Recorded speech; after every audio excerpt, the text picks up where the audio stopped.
Mutual fund investment are subject to market risk. Mutual fund सही हैं। मैंने पहली लाइन बोली है कि वो इतनी तेजी से बोली जाती है कि समझ में भी नहीं आता किसी को कि ये लाइन बोली क्या गई है। तो आज हम बात करेंगे म्यूचुअल फंड्स के ऊपर, क्योंकि मेरे को पिछले जब से मैंने ये सीरीज बनानी स्टार्ट की है तब से काफी लोगों की इंक्वायरी है, म्यूचुअल फंड्स के ऊपर भी आई है। तो आज मैं आपसे म्यूचुअल फंड्स के ऊपर बात करूंगा। ऑल्दो मैं म्यूचुअल फंड्स के फेवर में बिल्कुल भी नहीं हूं, आज मैं इसी मिथ को आपकी चेंज करना चाहता हूं। यही पर्पस है मेरा वीडियो बनाने का। मेरा डिस्क्लेमर भी है कि ये वीडियो मैं सिर्फ लर्निंग पर्पस के लिए बना रहा हूं, स्टडी पर्पस के लिए बना रहा हूं। मेरी कोई भी आपको रिकमेंडेशन नहीं है कि आप कौन सा म्यूचुअल फंड खरीदो, कब खरीदो, कैसे खरीदो, कोई भी रिकमेंडेशन नहीं है। कोई भी इन्वेस्टमेंट अगर आपने करनी हो तो वो अपनी जो है विवेक का अपना इस्तेमाल कीजिए या अपनी इन्वेस्टमेंट एडवाइजर की मदद लीजिए। तो दोस्तों, आज म्यूचुअल फंड पे बात करने का मकसद इसलिए है कि काफी ज्यादा लोग जो है अभी म्यूचुअल फंड में इन्वेस्टमेंट कर रहे हैं, लेकिन पिछले दिनों जैसे मार्केट ने रिटर्न दी है तो काफी लोगों का पैसा जो है म्यूचुअल फंड में भी डूबा है। शेयर मार्केट को तो इतना नेगेटिव परसेप्शन में लिया गया है कि स्टॉक मार्केट में हमेशा आदमी का पैसा डूबता ही डूबता है।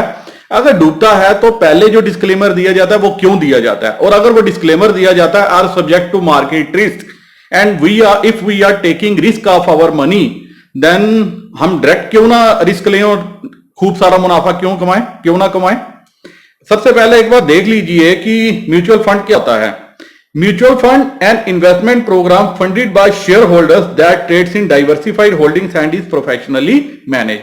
Yes, it is a fund जो कि पैसा आप लोग देते हो।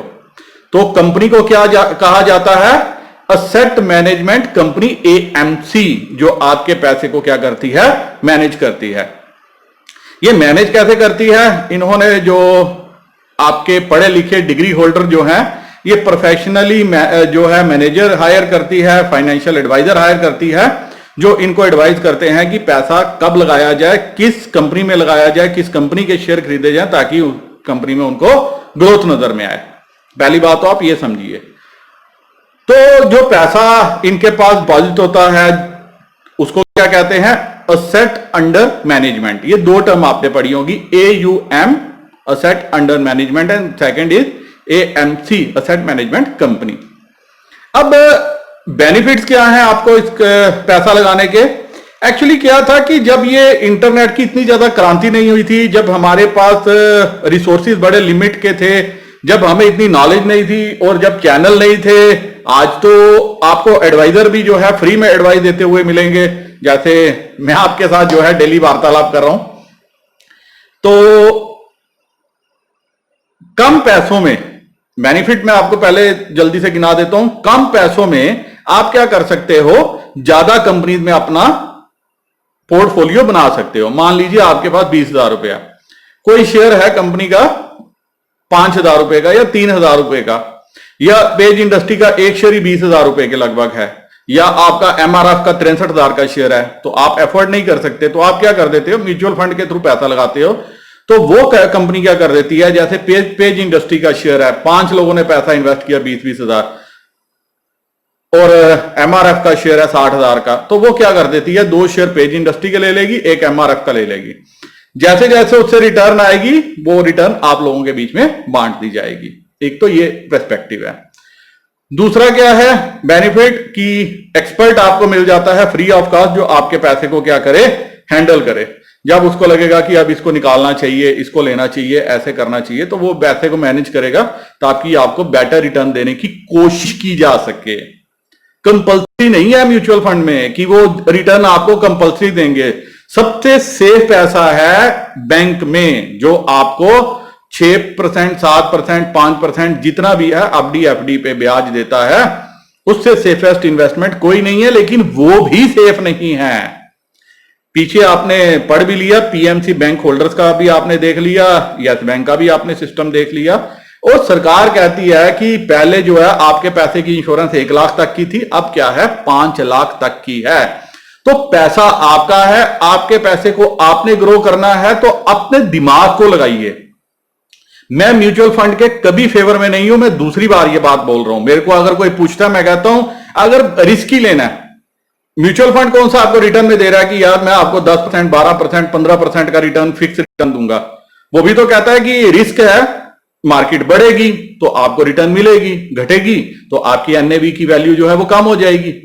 जब वो कम और बढ़त मार्केट के साथ है तो वो रास्ता मैं खुद क्यों ना पकड़ूं, मैं खुद क्यों ना करूं। और मैं से अगर कोई पूछता है, मैं तो कहता हूं तो कि यार आप नो सखिए भी हो, आपको मार्केट की कोई नॉलेज नहीं है।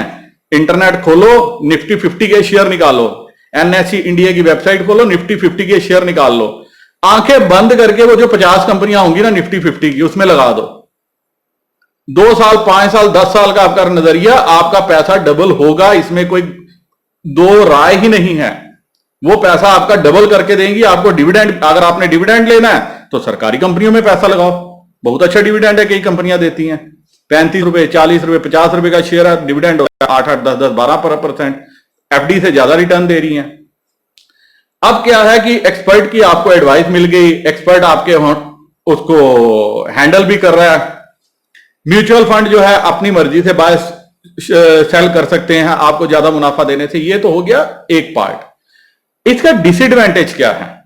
डिसएडवांटेज ये है कि सबसे बड़ा इसमें आता है आप पैसा लगाते कब हो। Yes, when you are going to invest. Share market अभी क्या है, नीचे है।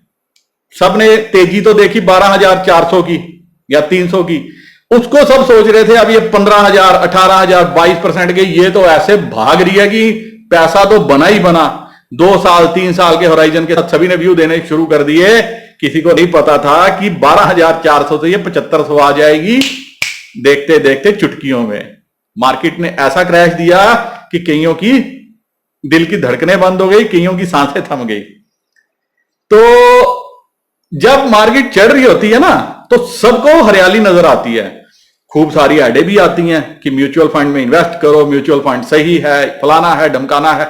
आपके दिमाग में ऐसा भरा जाता है, कीड़ा भर दिया जाता है कि लगने लगता है आपको कि यार मैं तो रह गया, मुझे भी इन्वेस्ट करना चाहिए था, मुझे बैंक क्या दे रहा है। तो आप क्या करते हो, तेजी में पकड़ लेते हो म्यूचुअल फंड। तो जब वो ऑलरेडी तेजी में आपने पकड़ लिए तो वो कहां तक आपको प्रॉफिट देंगे।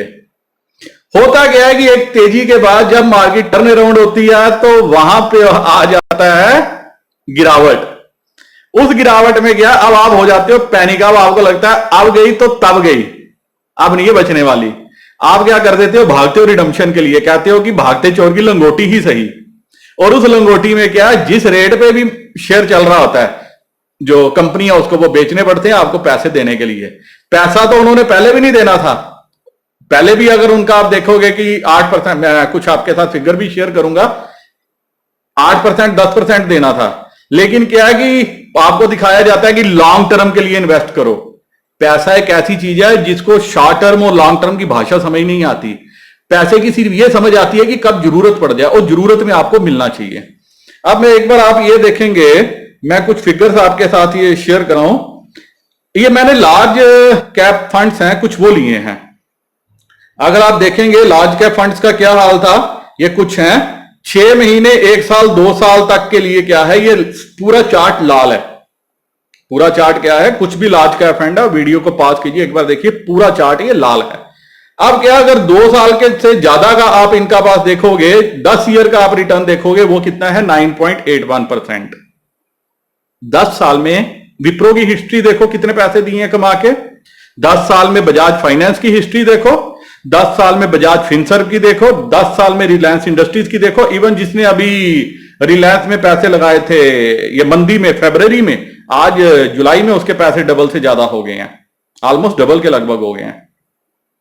कई कंपनियां हैं जिन्होंने आपको अच्छी ग्रोथ दी है, सिर्फ सिवाय फाइनेंशियल्स को छोड़ के, और फाइनेंशियल्स भी आने वाले टाइम में अच्छा प्रॉफिट, अच्छा फायदा दे के जाएंगी। आप फाइनेंशियल्स के शेयर पकड़ के रख लो।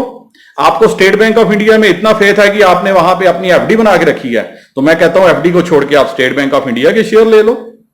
किसी भी बैंक के शेयर पकड़ लो, प्राइवेट समझ में आता है, सरकारी समझ में आता है, कुछ भी समझ में आता है, क्योंकि बैंक को इतनी इजीली जो है कोई भी देश की सरकार जाने नहीं दे सकती हाथ से। आज शेयर नीचे है तो कल डबल भी हो जाएगा। 2 साल 5 साल का अगर आपका नजरिया है तो 5 साल में तो बैंक पैसा डबल करने से है, लेकिन उसी बैंक का शेयर आपका पैसा डबल कर देगा। अगर आपका विजन क्लियर है, सब कुछ क्लियर है, तो म्यूचुअल फंड सही नहीं है इन्वेस्टमेंट करने के लिए, क्योंकि ये लोग आपके पैसे पे राज करते हैं। इन लोगों ने अपने अपने बड़े बड़े दफ्तर बनाए हैं, इन लोगों ने अपने जो मैनेजर रखे हैं उनको बड़े बड़े पैकेज दिए हैं, और क्या वो मैनेजर इतना इंश्योर करते हैं कि मार्केट में मंदी नहीं आएगी? अब जब ये मार्केट क्रैश हुई है, क्या ये मार्केट से पैसा विड्रॉ कर सकते थे? ये आप देखिए सेकंड पार्ट में। ये मैं वीडियो यही खत्म करता हूं। अगर आपको पसंद आया हो मेरी राय, तो आप चैनल को सब्सक्राइब कीजिए, लाइक कीजिए, बेल आइकन दबा लीजिए, और दोस्तों के साथ आपको शेयर भी कीजिए, ताकि हम आपके दोस्तों को भी फायदा हो सके। तो दोस्तों, इसी के साथ मैं ये वीडियो यहीं पे खत्म करता हूं। अगर आप और जानना चाहते हैं म्यूचुअल फंड के लिए, तो नेक्स्ट वीडियो पे जाइए। नमस्कार।